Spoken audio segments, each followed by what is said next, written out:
Abra sua Bíblia em Êxodo, capítulo 15, deixe aberta aí. Daqui a pouco nós vamos ler este texto. Êxodo, capítulo 15.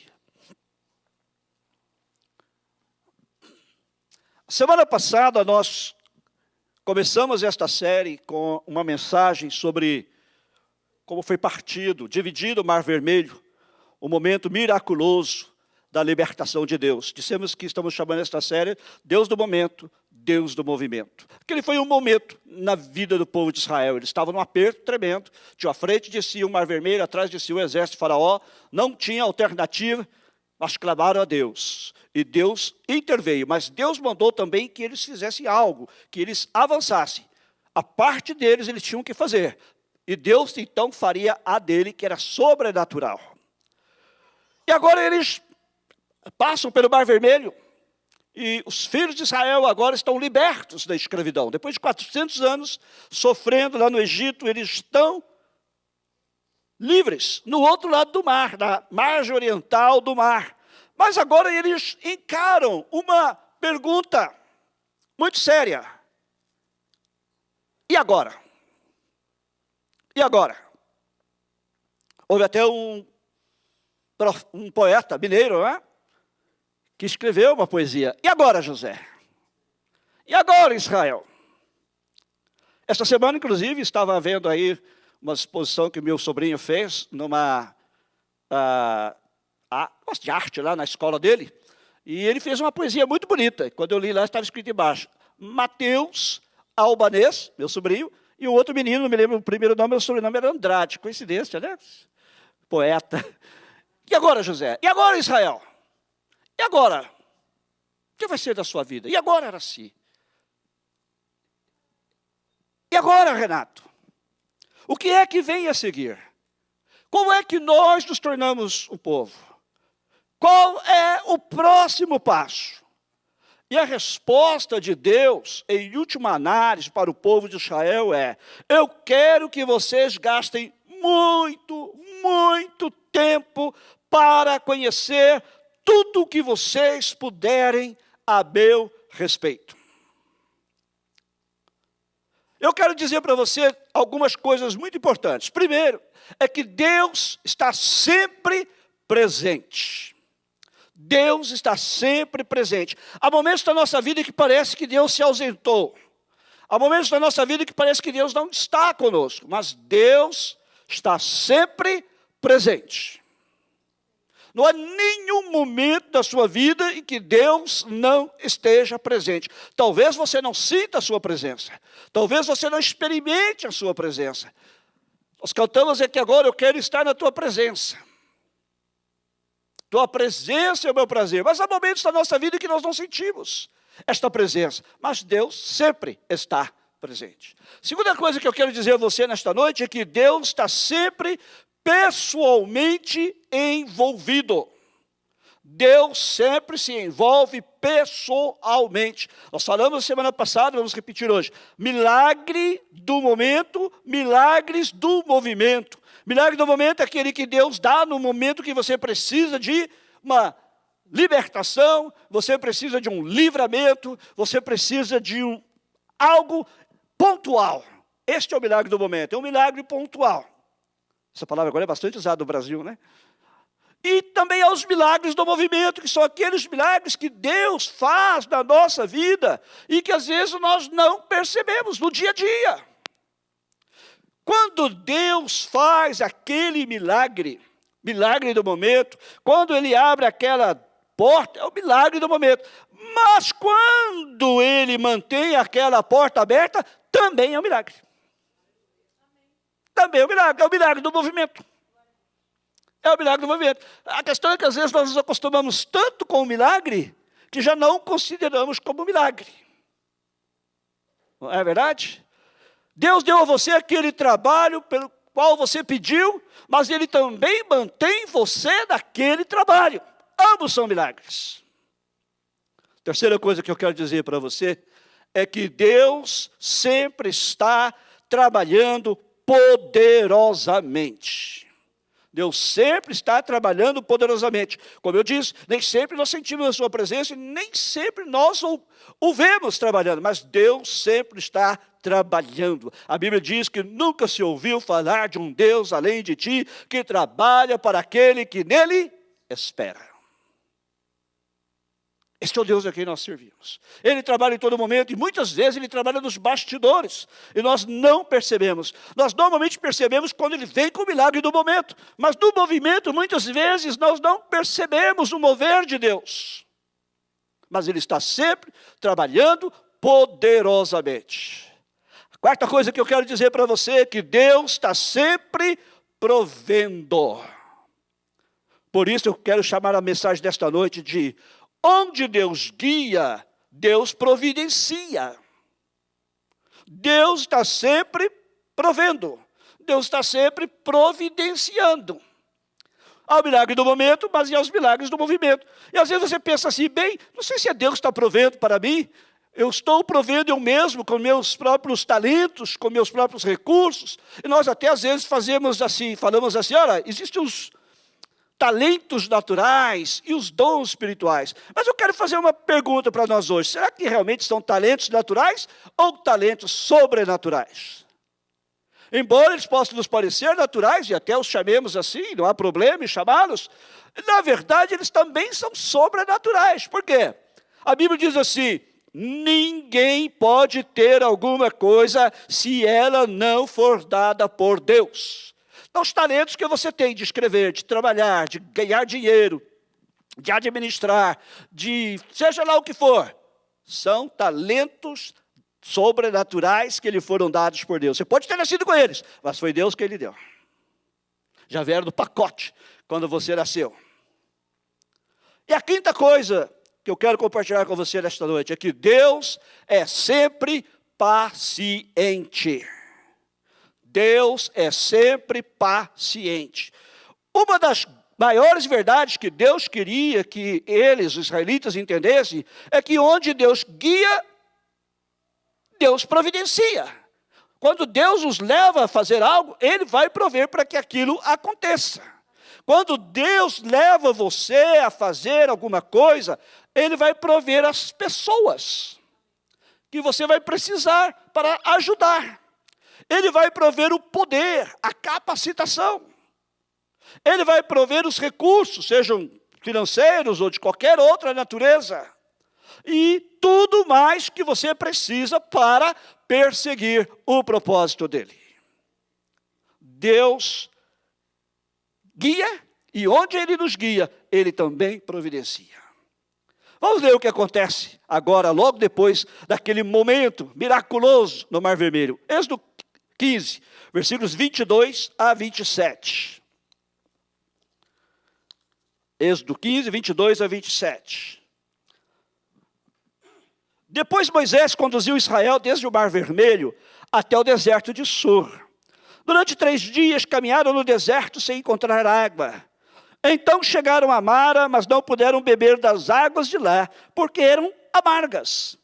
Esta é a razão porque o lugar chama-se Mara. E o povo começou a reclamar a Moisés, dizendo: que beberemos? Tem gente que gosta de dar o nome para as filhas de Mara, mas Mara quer dizer amargo. É um bom nome, eu acho. Moisés clamou ao Senhor e este lhe indicou um arbusto.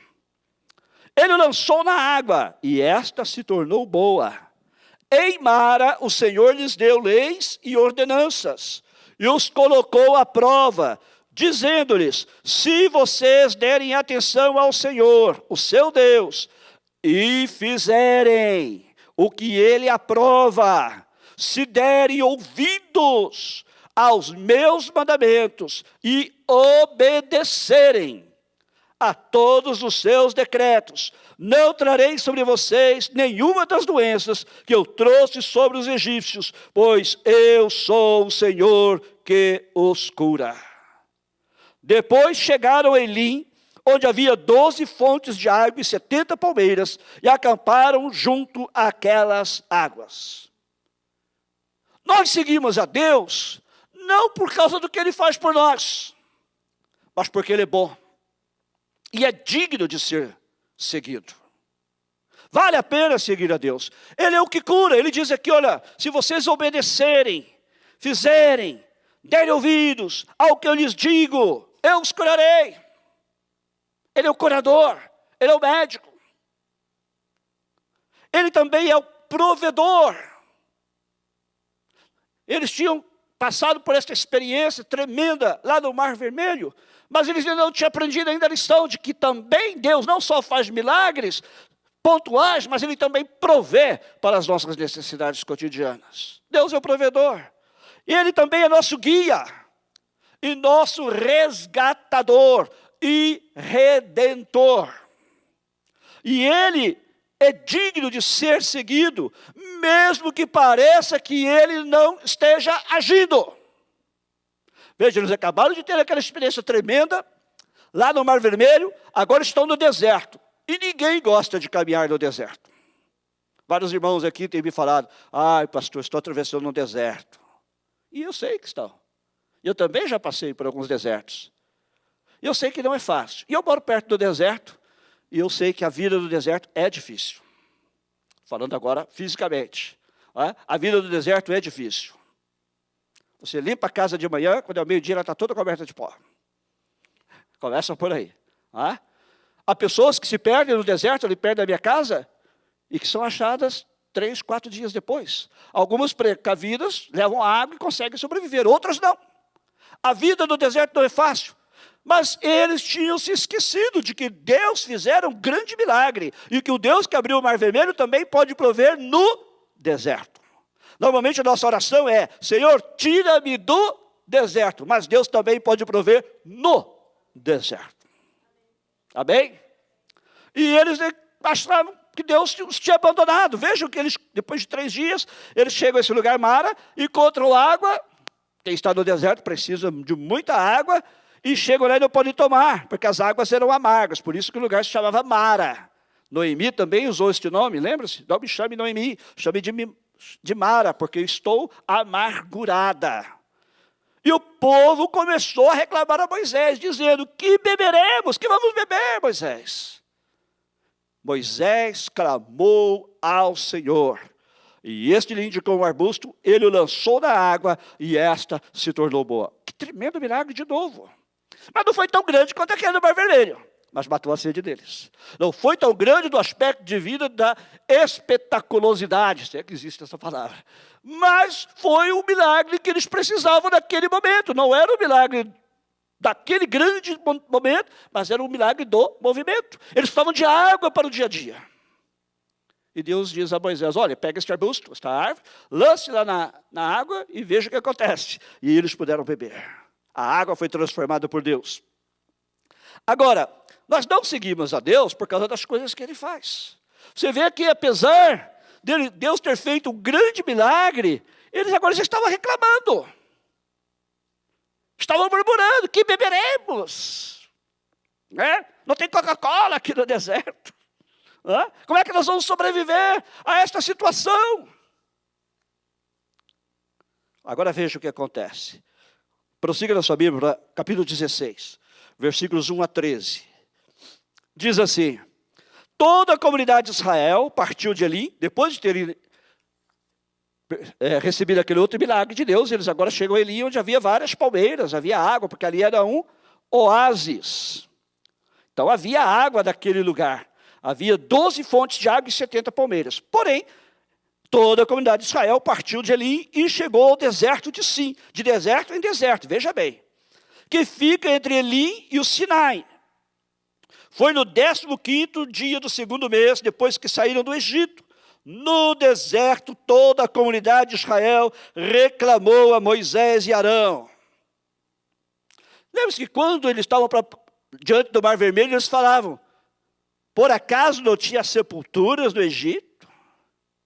Lembra-se disso? Para que você nos trouxesse aqui para morrermos. Agora a reclamação é que beberemos. E agora, de novo, outra reclamação. Disseram-lhe os israelitas, quem dera a mão do Senhor nos tivesse matado no Egito. Queriam morrer.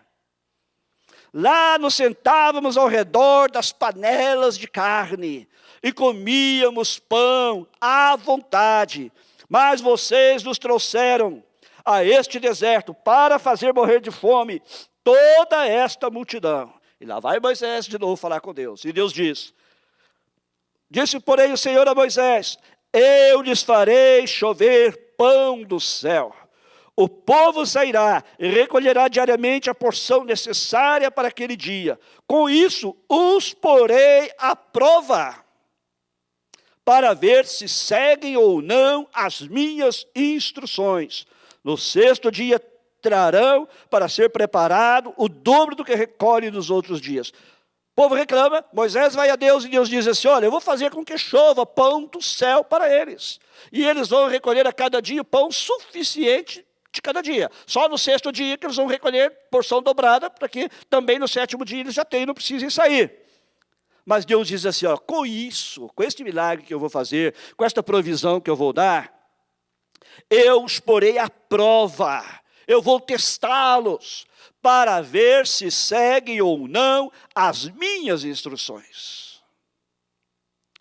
Deus provê, não por causa do que nós fazemos para Ele, mas por causa do seu amor paciente e que nos persegue. Deus não provê para você porque você faz coisas para Ele, mas porque Ele ama você. Ah, eu agora vou ser mais santo, porque eu estou precisando, eu estou numa necessidade. E Deus vai me amar mais. Não, Deus não vai te amar mais, porque Ele te ama já com todo o amor. Ah, eu pequei, então agora Deus não me ama mais. Deus te ama do mesmo jeito. Ele não está concordando com o que você está fazendo errado. Ele não concorda com o seu pecado, mas Ele ama você da mesma maneira. O amor de Deus não muda. E Ele provê não por causa das coisas que nós fazemos para Ele, mas por causa do seu amor. Seu amor é um amor leal, seu amor é um amor paciente, seu amor nos persegue. Ele diz lá em Jeremias, eu persegui você no deserto. Olha que tremendo de amor, não é? Nós somos muito parecidos com os israelitas. Vamos ser sinceros. Nós reclamamos, nós murmuramos sobre a vida do deserto.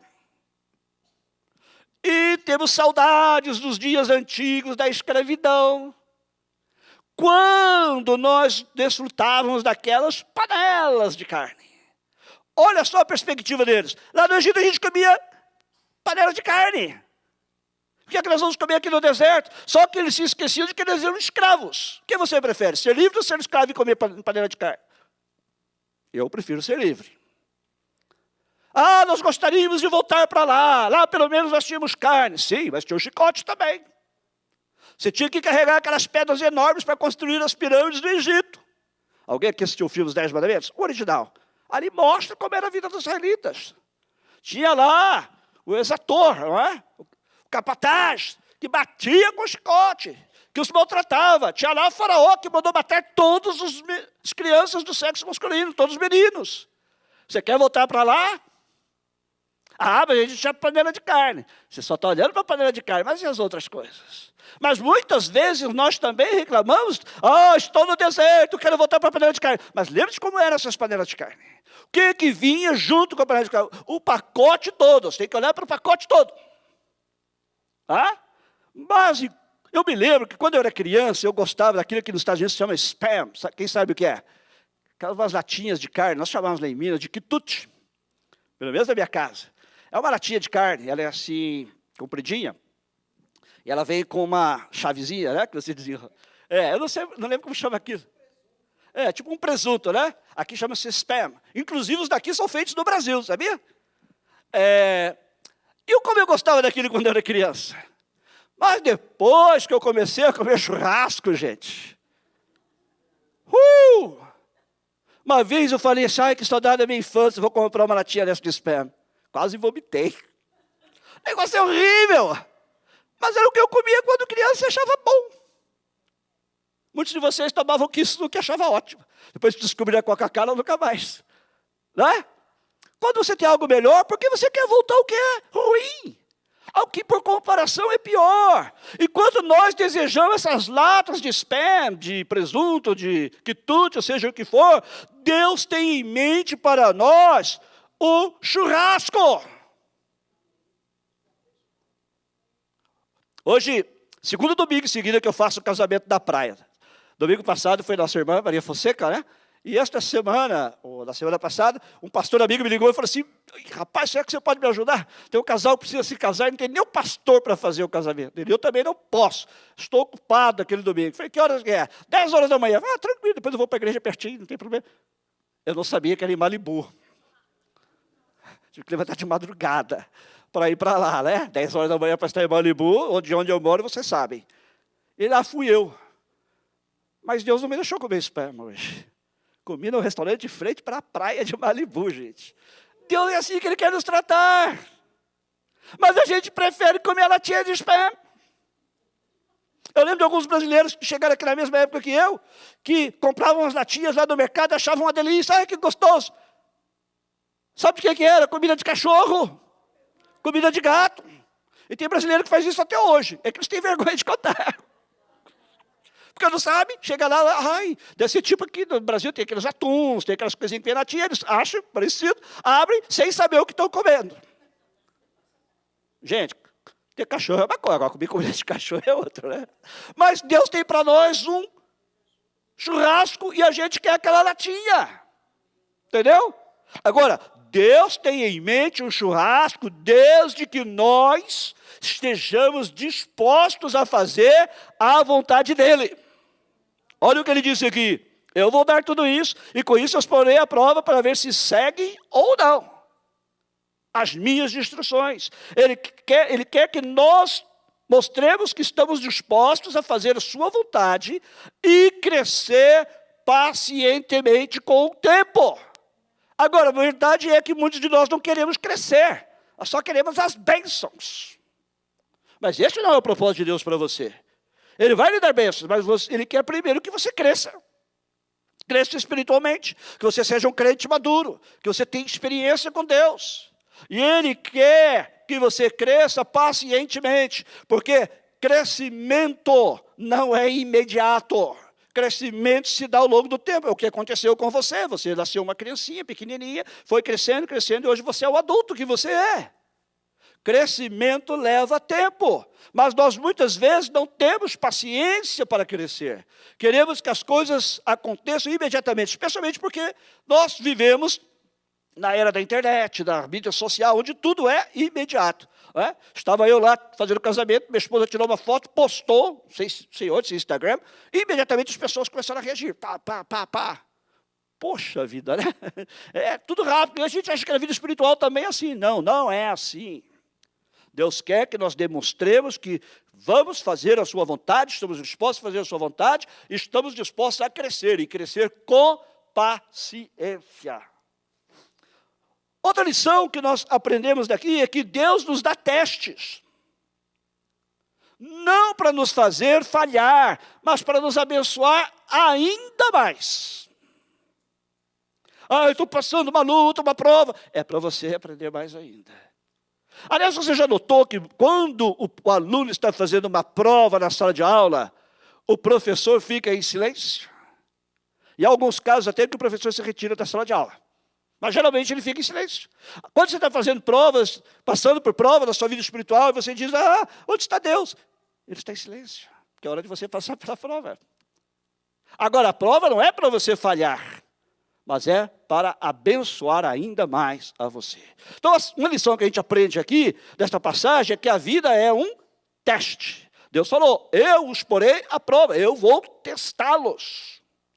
Eu vou testá-los para ver se seguem ou não as minhas instruções. E seu maior teste para nós, em prover para nós, é este. Você vai andar pela fé, demonstrada pela obediência, e não por vista.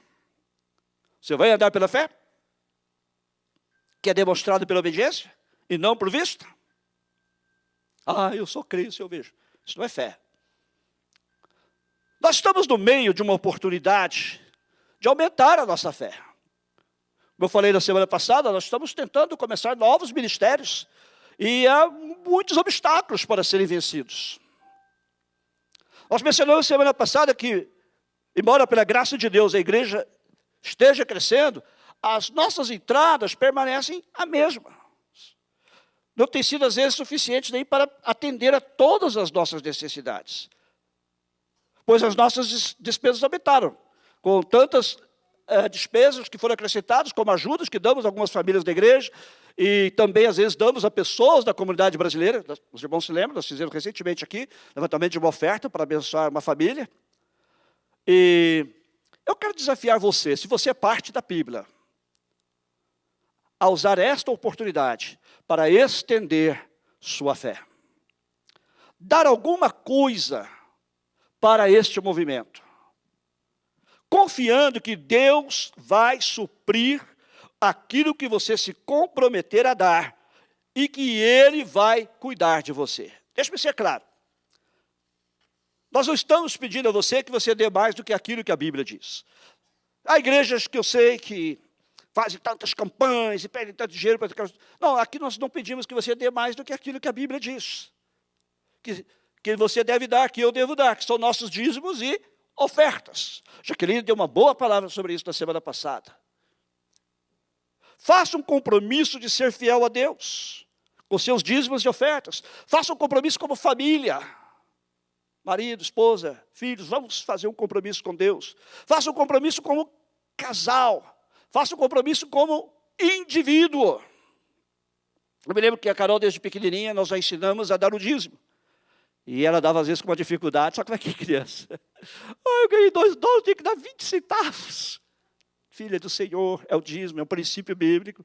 Seja obediente, Deus vai lhe dar. E a Carol sempre foi muito abençoada. Quem a conhece sabe, eu não preciso dar nenhuma explicação. Não é? Agora, eu vou ser sincero com você, eu não posso prometer a você nada. Há pastores que prometem, muitos dizem, não, eu não posso prometer nada. Mas eu posso ler para você algumas das promessas que Deus fez na sua palavra. Eu vou ler aqui, você não precisa abrir sua Bíblia, que eu vou ler rápido. Malaquias 3,10, Deus diz, trazei todos os dízimos à casa do tesouro, para que haja mantimento na minha casa, e depois fazei prova de mim. Diz o Senhor dos Exércitos, se eu não vos abrir as janelas do céu e não derramar sobre vós uma bênção tal, que dela vos advenha a maior abastança. Vou ler também Provérbios 3, 9 e 10, que diz, honra ao Senhor com os teus bens e com as primícias de toda a tua renda, e se encherão fartamente os teus celeiros, e transbordarão de vinho os teus lagares. E vou ler uma última passagem, que está em 2 Coríntios, capítulo 9, versículos 6 a 8 e 10 a 12, diz assim, lembrem-se, aquele que semeia pouco, esta passagem inclusive foi mencionada aqui pela Jaqueline, lembre-se, aquele que semeia pouco também colherá pouco. E aquele que semeia com fartura também colherá fartamente. Cada um dê conforme determinou em seu coração, não com pesar ou por obrigação. Pois Deus ama quem dá com alegria. E Deus é poderoso para fazer que lhe seja acrescentada toda a graça, para que em todas as coisas, em todo o tempo, tendo tudo o que é necessário, vocês transbordem em toda boa obra. E aí mais adiante ele diz, aquele que supre a semente ao que semeia e o pão ao que come, também lhe suprirá e multiplicará a semente, e fará crescer os frutos da sua justiça. Vocês serão enriquecidos de todas as formas, para que possam ser generosos em qualquer ocasião, e por nosso intermédio a sua generosidade resulte em ação de graças a Deus. E Paulo conclui dizendo assim, olha, o serviço que vocês fazem, o serviço ministerial que vocês estão realizando, não está apenas suprindo as necessidades do povo de Deus, mas também transbordando em muitas expressões de gratidão a Deus. Este é o Deus a que eu sirvo. Eu não sirvo a Deus por causa do que Ele me dá, mas por causa de quem Ele é. Mas Deus faz promessas. E como eu já disse aqui inúmeras vezes, a maioria das promessas de Deus são condicionais. Ele diz, você faça isto e eu farei aquilo. Aqui ele diz, traga os dízimos e eu abrirei sobre você as janelas do céu. Honra o Senhor com as suas rendas e Ele fará com que o seu celeiro seja cheio. Traga as suas ofertas e conforme a medida do que você pode contribuir. Não é por necessidade, nem é por obrigação, diz Paulo. Ninguém vai forçar. Mas quando você faz isso, Paulo diz assim, é como aquele semeador, que quando semeia, colhe muito mais do que ele semeou.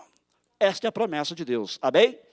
Portanto, o desafio para você é que você confie que Deus vai prover para todas as suas necessidades. De fato, lá em Filipenses, Paulo diz, o meu Deus suprirá todas as vossas necessidades em Cristo Jesus. Mas ele diz que nós precisamos fazer a nossa parte, confiar em Deus. E porque eu confio em Deus, eu ajo em fé e não por vista e faço o que Deus me manda fazer. Amém? Este é o desafio. E quando você faz aquilo que Deus lhe diz para você fazer, em sua palavra, você o faz por fé e não por vista. Mas como é que eu vou fazer? Faça pela fé.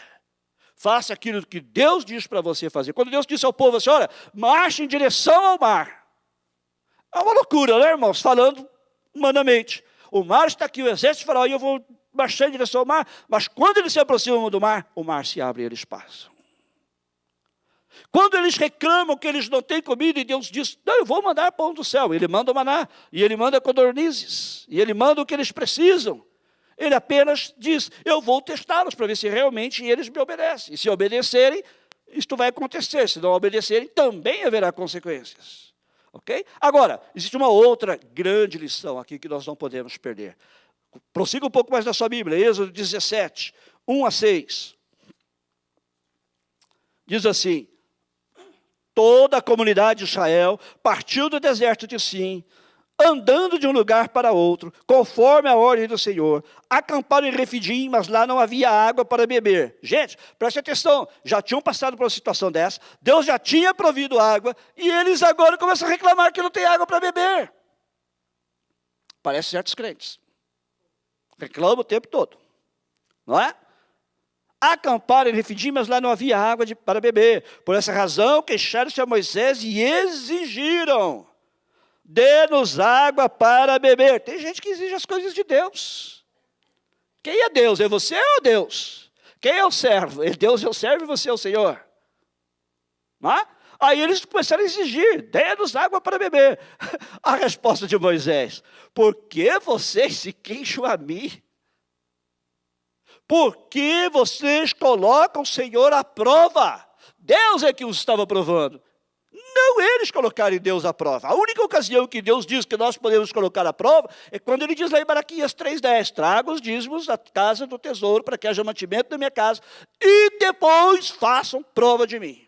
Se eu não lhes abrir as janelas dos céus e derramar sobre vocês uma bênção tal que dela lhes advenha a maior abastança. É o único lugar na Bíblia que Deus diz que nós podemos colocar à prova. Mas eles aqui estão colocando Deus à prova.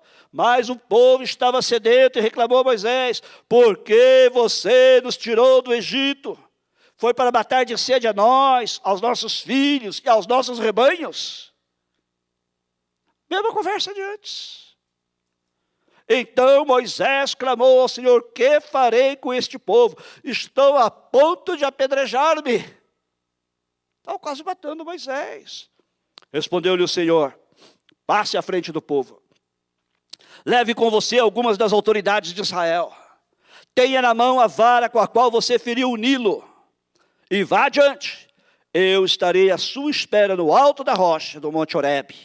Bata na rocha, e dela sairá água para o povo beber. Assim fez Moisés à vista das autoridades de Israel. Situação diferente, solução diferente. Mas um grande milagre. Deus disse para Moisés, o povo está reclamando, vá lá na rocha do Monte Horebe, bata na rocha e vai fluir água. Ontem eu ouvi uma piada, ontem, muito engraçada. Tinha um velhinho, Jesus e Moisés jogando golfe. Vocês já ouviram essa piada? Piada de golfe não é muito conhecida de brasileiros, né? Está lá o velhinho, Moisés e Jesus. Aí Moisés pega o taco dele e dá uma tacada. E a bola vai, voa e cai na água. Aí Moisés vai com o taco e bate na água. Pum! E a água se abre. E Moisés vai lá com o taco, joga a bola e a bola cai a 3 pés do buraco, onde ela tinha que cair do golfe. Aí Moisés todo feliz, né? Aí é a vez de Jesus. Aí Jesus vai e bate com o taco. E a bola voa e cai na água. Aí Jesus começa a caminhar sobre a água. E à medida que Jesus vai aproximando, a bola sobe e fica na superfície. E Jesus para lá, dá uma tacada, e a bola vai, cai a 1 pé. É 30 centímetros, para quem não está acostumado, tá? A 30 centímetros do buraco de golfe. Aí é a vez do velhinho. O velhinho vai, dá uma tacada, a bola vai, voa, cai na água e afunda. Aí o velhinho vai, se aproxima do mar, da água, olha assim, e faz assim. E vem um peixe de repente, dá aquele salto, mergulha, e quando salta de novo, está com uma bola na boca. E ele faz assim, e vem um pássaro, um pelicano, e pega aquele peixe no bico, e vai voando em direção ao buraco de golfe, solta o peixe abre a boca de medo, a bola cai dentro do buraco. E Jesus vira para o velhinho e fala, papai, não precisa se exibir. Deus é assim, Ele faz coisas tremendas, estão além da nossa imaginação. Mas Deus quer, em última análise, que nós vejamos a maior de todas as suas provisões, que é a redenção, a salvação oferecida por Jesus na cruz. Lembra que semana passada, quando nós estávamos falando sobre o Mar Vermelho, nós estabelecemos que tudo que aconteceu no Velho Testamento aponta para a cruz. Todas aquelas coisas eram tipos da cruz de Jesus. Então isso é verdade também com relação à provisão do maná que Deus deu e das codornizes também. Estas coisas, esses milagres, eles prenunciam a provisão de Deus do pão da vida, que é Jesus. Jesus disse, os pais de vocês comeram maná no deserto, mas eu sou o verdadeiro pão da vida que desceu do céu. Então, ao lado prático disso que nós estamos vendo hoje, Deus quer que você aprenda a andar pela fé, e não pela vista. Inclusive, muitas vezes a gente vê as pessoas falhando do nosso lado, outros irmãos, e a gente, eu não vou mais na igreja, eu não vou. O que Jesus fez para você que você não quer mais ir? O irmão falha porque ele é humano como você e como eu. Não estou dizendo que está certo, mas ele falha. O povo de Moisés falhava, o povo que estava com Moisés sob a liderança dele falhava, e você falha e eu falho também. Meus olhos têm que estar fixos em Jesus. A Bíblia diz, olhando para o autor e consumador da nossa fé, prossigamos com paciência. É olhar para Jesus. Então eu tenho que aprender, você tem que aprender a andar pela fé e não pela vista. E seguir a Ele, confiando que Ele vai prover. Se você é obediente, você faz o que Ele lhe diz para fazer, Ele proverá para você. Agora, este é o lado prático. Agora existe um profundo lado teológico também. É que Deus proveu para a sua salvação. Provendo um pagamento para o seu pecado em Jesus. E Jesus se torna a nossa provisão diária. Diz, eu sou o pão. Ele se torna a nossa provisão diária também. Ele é a fonte da vida que nós necessitamos todos os dias. Eu quero desafiar você nesta noite. Primeiro, a obedecer a Deus. A ser obediente, a andar pela fé. Fazer um compromisso com Deus. Deus, eu vou entregar a minha vida. Quando eu falo de entregar, as pessoas eventualmente pensam, oferta, e dizem, não é só isso, é a nossa vida. Talentos. Você tem dizimado os seus talentos, que Deus mesmo lhe deu, conforme nós vimos nesta noite? Você tem dizimado o seu tempo? Você tem ofertado do seu tempo e dos seus talentos para o serviço de Deus? Deus quer que você aprenda a andar pela fé. Estabeleça um compromisso com Deus hoje. Deus, eu vou entregar, porque eu confio em Ti. Eu vou fazer um compromisso, eu pessoalmente, eu com a minha família, sou o casal, eu com a minha esposa e meu marido, vou fazer um compromisso de ser fiel ao Senhor em todas as coisas, nas finanças, no tempo, nos talentos. E eu vou andar pela fé. Talvez eu não veja resultados imediatos, mas o Senhor me prometeu e eu verei o que o Senhor vai fazer. Agora, talvez você chegou aqui nesta noite e você ainda não conhece Jesus Cristo como seu único Senhor e Salvador. Ou quem sabe você até já conheceu Jesus no passado, mas você começou a seguir de longe, que nem o apóstolo Pedro fez e acabou se afastando dele. Esta oportunidade de você voltar a ele nesta noite. Eu quero dar a você esta oportunidade. Incline a sua cabeça, feche seus olhos, nós vamos orar. Eu não vou pedir que você venha aqui à frente, conforme nós fizemos na semana passada, mas eu vou pedir que onde você está sentado, se você quer aprender a obedecer a Deus e firmar um compromisso com Ele, de ser obediente a Ele em tudo, de andar pela fé e não pela vista, e segui-lo, confiando que Ele vai prover para as suas necessidades. Onde você está, você vai fazer esta oração comigo, dizendo, você pode fazer em voz alta, pode fazer só no seu coração, como você quiser. Diga, Senhor, eu ouvi Tua palavra, que me desafiou nesta noite, a ser fiel, a Te obedecer em tudo, a Te obedecer, Senhor, pela fé. Andar pela fé e não pela vista. Senhor, eu entendo que a vida é um teste. E eu entendo, Senhor, que neste momento, o Senhor também tem dado um teste a esta igreja. O Senhor tem aberto portas de ministérios para alcançar almas, para suprir as necessidades das pessoas, tanto da igreja como de fora. E eu creio, Senhor, que o Senhor vai prover. E eu quero, Senhor, assumir um compromisso contigo, de ser fiel a Ti, em todas as áreas da minha vida, dando do meu tempo, dando dos meus talentos, dando do meu tesouro, entregando meus dízimos e minhas ofertas conforme ensina a Tua palavra. Não porque alguém esteja me forçando, mas eu quero assumir este compromisso por fé contigo nesta noite. Me perdoa se não tenho sido fiel. E ajuda-me a pôr em prática estas lições da minha vida pessoal, na minha vida familiar, como casal. Ajuda-me, Senhor, a ser fiel a Ti na entrega de todos os recursos que o Senhor colocou na minha mão. Recursos financeiros, recursos de talentos e recursos também de tempo. Eu os consagro a Ti. Continue com os seus olhos fechados. Se talvez haja alguém, como eu falei, que nessa noite quer fazer uma entrega da sua vida a Jesus Cristo, ou uma reentrega. Se é o seu desejo de entregar sua vida a Jesus, recebê-lo como seu Senhor e Salvador, onde você está sentado, levante a sua mão apenas para que eu possa ver. Nós vamos orar por você nesta noite. Há alguém que quer renovar o seu compromisso com o Senhor, ou que quer entregar sua vida pela primeira vez ao Senhor, levante a sua mão. Espero que todos nós que aqui estamos já tenhamos feito este compromisso, porque é o compromisso mais importante das nossas vidas. Senhor, nós te agradecemos pela Tua provisão para o nosso pecado, que foi o preço, o alto preço que Jesus pagou na cruz. E eu reconheço que Jesus é a minha provisão diária. Ajuda-me, Senhor, a me manter ligado em Ti, porque Tu és a fonte da vida que eu preciso todo dia da minha vida. Ajuda-me, Senhor, a me manter ligado a Ti, como os ramos estão ligados à videira. Ajuda-me a permanecer em Ti, porque Tua palavra garante que se eu permanecer em Ti, eu serei liberto. Tua palavra garante que se eu permanecer em Ti, eu serei Teu discípulo. E é isto mesmo que eu quero, Senhor, ser Teu discípulo.